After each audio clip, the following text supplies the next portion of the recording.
Now it's time to move on to straps. So with straps, what we're trying to do is hold these pieces down here.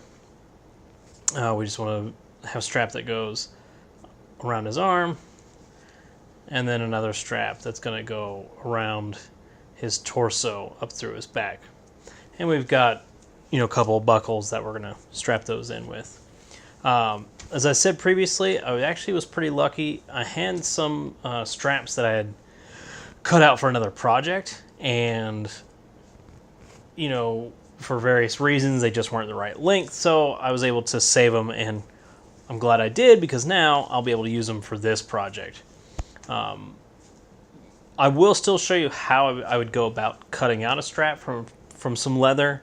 I've got some more scraps that I can use, but I'm not going to do all of them, since I've already got some stuff I can use. This is like some more 4-ounce leather. It's very thin. I generally try to use some thinner leather for straps if I can. And as you can see, it's pretty wobbly. And we're also lucky on this side, I've already got the oblong punches and the holes ready to accept the rivet that we're going to use to put in its place. Before we do any of that, however, I want to be able to make a template of the straps. So I've brought out my underlayment again.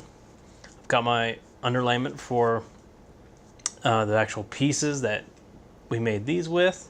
And what we're going to do is find out where we're going to place our holes for all the various rivets, as well as try to really find the true length.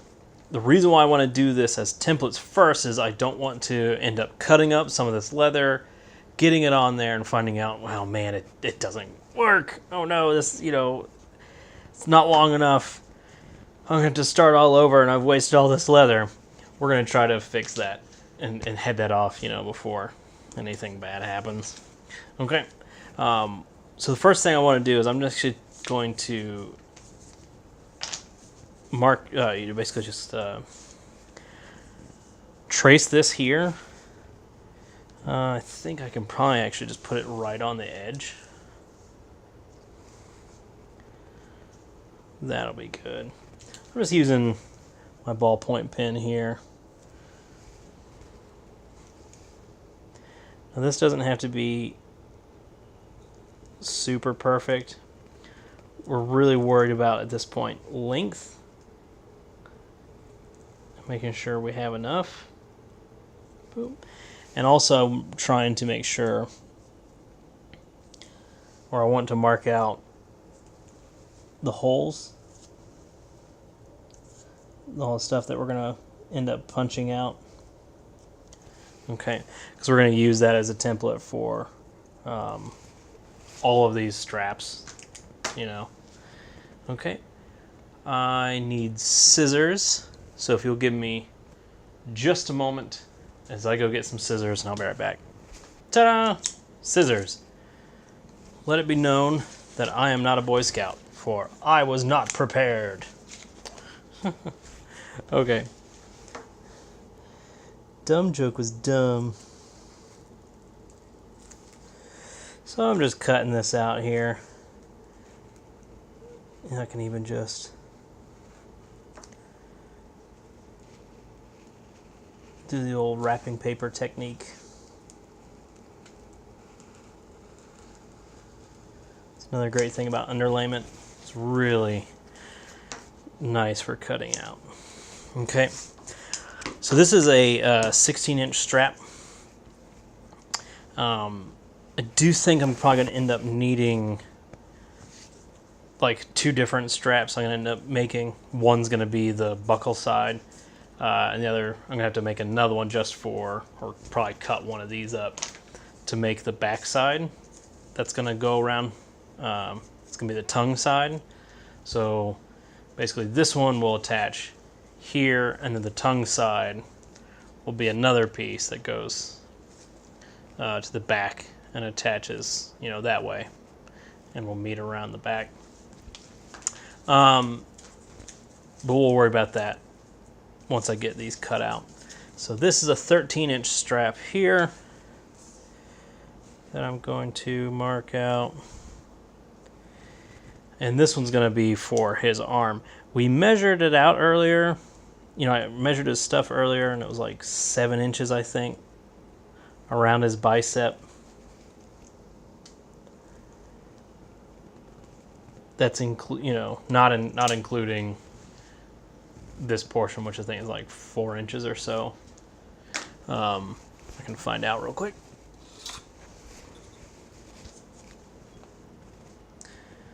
Yeah, so that's 4 inches. So I need like another 3 inches worth in diameter for a strap.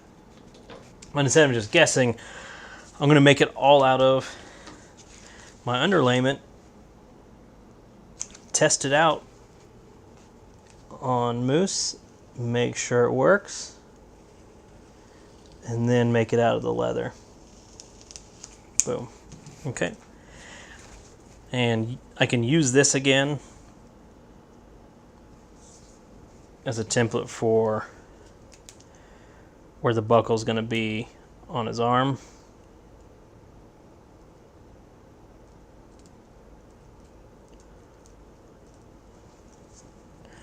In addition, this also already has marks for where the buckle would go in, the tongue would go into the buckle. May not need them. I don't know, we'll see. Okay. So I've started with these two right here. And what I'm going to do, move this out of the way now, is now I'm going to try to figure out where I want these rivets to go to put these two pieces together. One thing I want to be sure is that I don't, put the rivets anywhere on the design itself. I want to make sure that, it's here and here basically. And those will be kind of little accents, which will be nice. All right. So looking at this, kind of just get an idea of where that will be. I'm just making a couple preliminary marks, nothing exact. Because the other thing we have to keep in mind is when this stuff bends, that actually changes the distance, right? Because you're bringing, at this point, things are here, but when you curve things out, you're bringing those 2 points technically closer together. So they're going to land at different spots here. So I can't just lay this down and go, okay, spot here, because when I curve that actually changes on this spot here. Okay. So get my ruler back out. Yeah, I think I want it to land about here.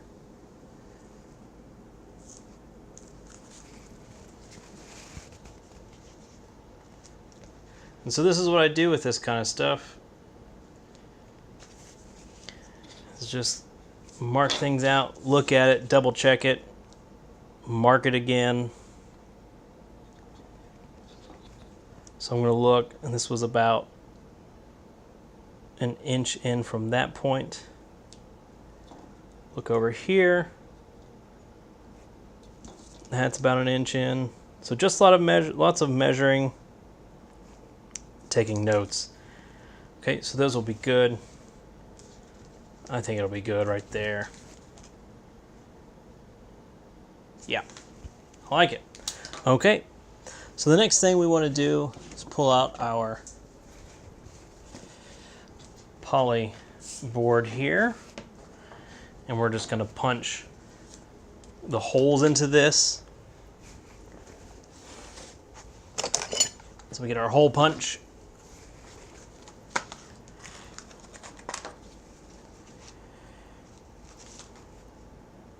And let's grab this one. I'm grabbing the 3 and 32 inch.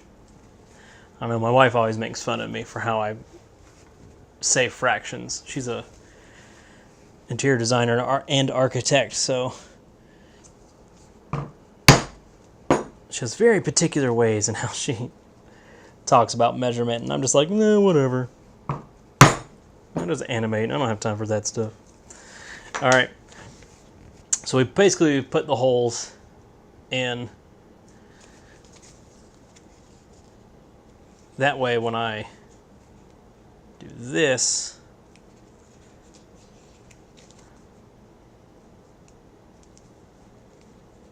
I can get a good idea of where it's going to land. Here. Here. Let's look at that. Just make sure they're equidistant.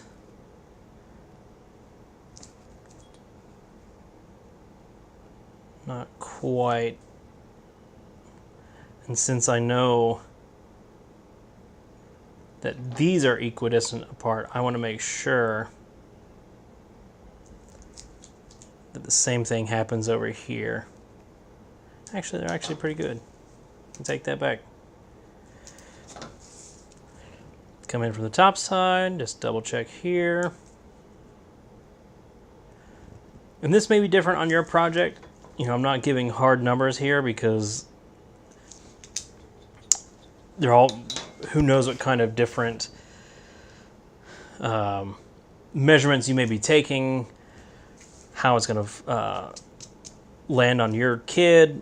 So I don't want to give any hard numbers and then you follow those exactly and then things not work out for you and you feel a little cheated.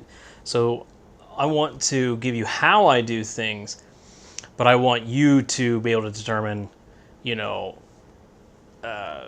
what's best for you. I can give you the knowledge and then you can go from there. Okay. All right. So same thing. I guess what I'm meaning is you have the knowledge on how to make the right choices. Pop that. Okay. All right. So what does all of this end up going towards? Why am I punching all these things out? That is very simple. So these are just brads. You generally get them for different projects in school. You know, generally elementary schools when I used them in the past. But these make great temporary studs. So I can go here and here, put it together. All right, so there we go. I can kind of get an idea of what this is going to look like before I put it all together. That looks like a good spot for the studs. And now I want to mark, in the same vein, I can mark where I want to place so these studs are going to be where the strap is going to get hooked into. Okay.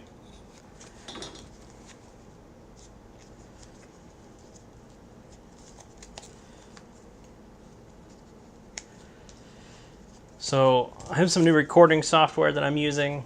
Right now it's counting down. It's like 1 minute and 30 seconds or so. So I'm hoping this just keeps going and doesn't cut off, but we'll see. Hopefully, I'm going to keep an eye on it, and hopefully this doesn't get cut off while I'm in the middle of doing this. If it does cut off in the middle of it, you know, I'll be sure to tell you that, hey, we've come back and everything's fine. And hopefully make up for any time lost. Okay. All right. I think that's a little too close, actually, this one. So let's put this here.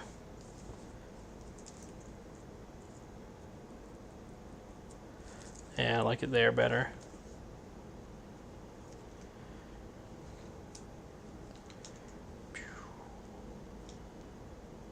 Yeah, it can be too close now. Okay, so it's good.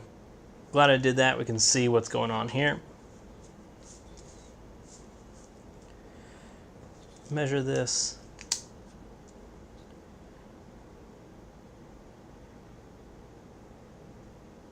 Okay.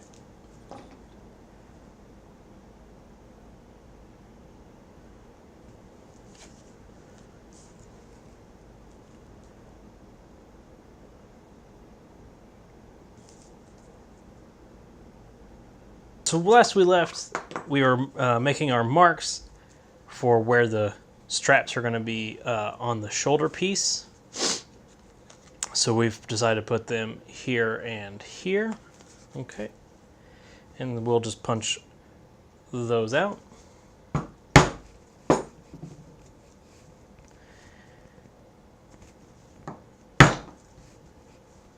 Okay.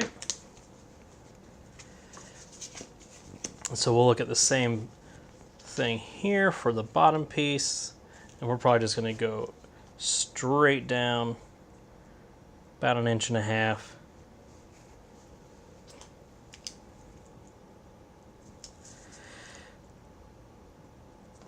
Okay.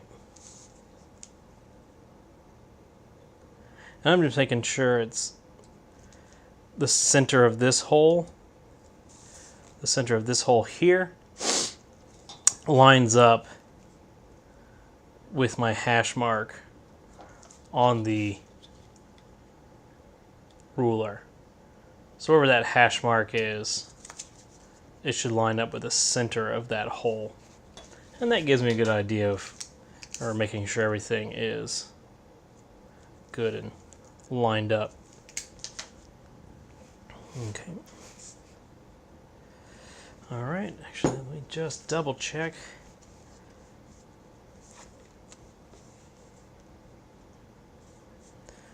You know, that's going to be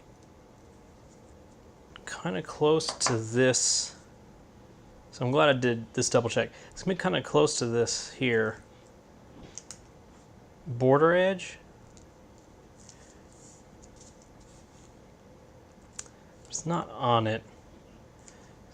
So I think I'm just kind of guesstimating here.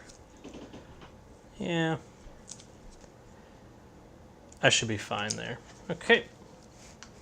I just wanted to double check, make sure that it's not going to be too awkward, visually speaking. I'm always kind of thinking about those things like some design sense, making sure my borders and my holes aren't going to be too close or overlapping. I want to have everything have its own space, be able to breathe, if you will. So we can double check again. Sorry, we have our brads out.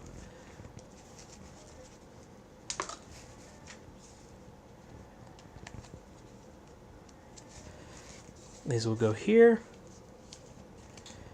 here.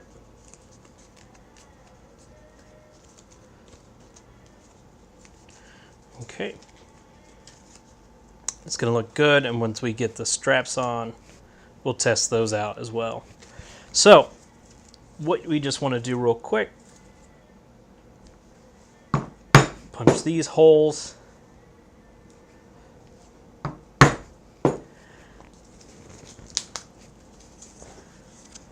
Same thing here.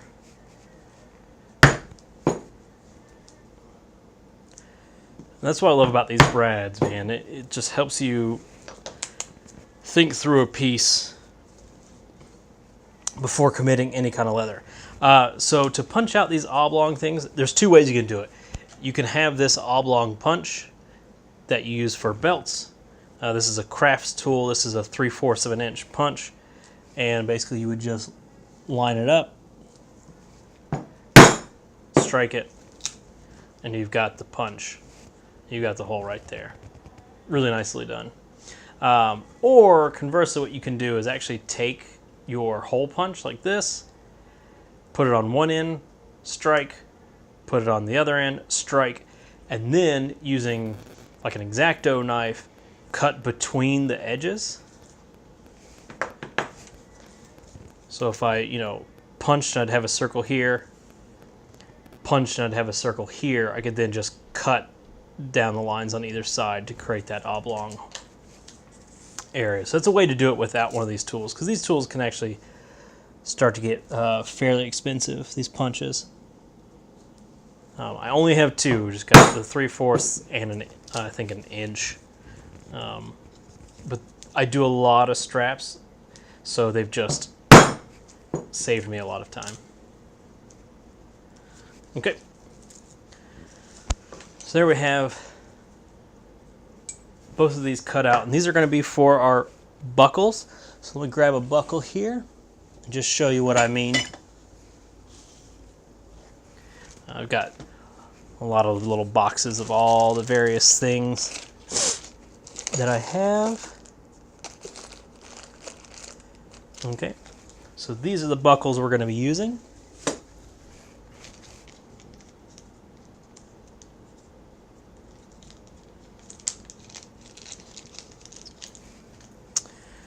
And basically I just taking, let's see which side this goes through.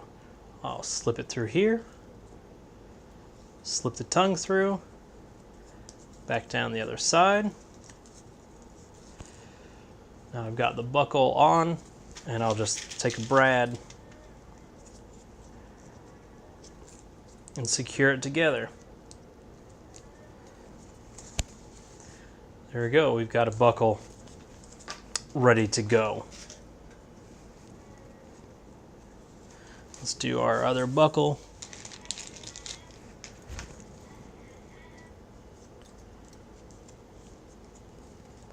All right, let's do our other buckle here.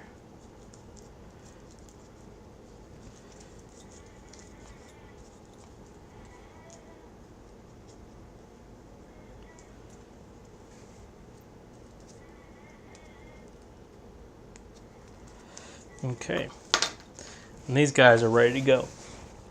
So these will just be, so this is going to be the strap for this side going around.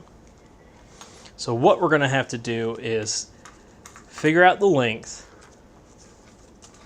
we want of the buckle strap and figure out the length we want of the tongue strap. If I look at it like this, you know, that could probably fit around his arm if I just kind of judge that somewhere in the middle.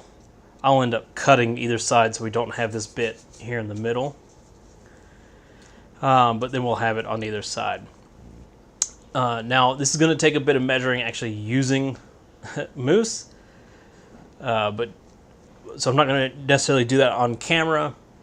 But I think, you know, we've got the idea of how we're going to go about doing this. Even this way with the shoulder, we're going to figure out, with lots of measurements, figure out how much do we need of this side and how much we need of this side. So using the underlayment, we've got all the scrap material that we need, which is great. It's not going to be a problem if we have to do this a couple of times. But just get out your measuring tape, measure up the boy or girl that you're doing this for, and just kind of keep working at it. So we're going to do that. We're going to measure it out, make sure we've got all the things that are the right length, and once we've got that all figured out, we can jump into doing it to the straps, and where I'm going to talk in a little bit more detail about how we're going to finish out the strap and make it look a little bit nicer than just this basic, you know, square looking thing there. Great. So we'll see you back then, and again, thanks for joining us.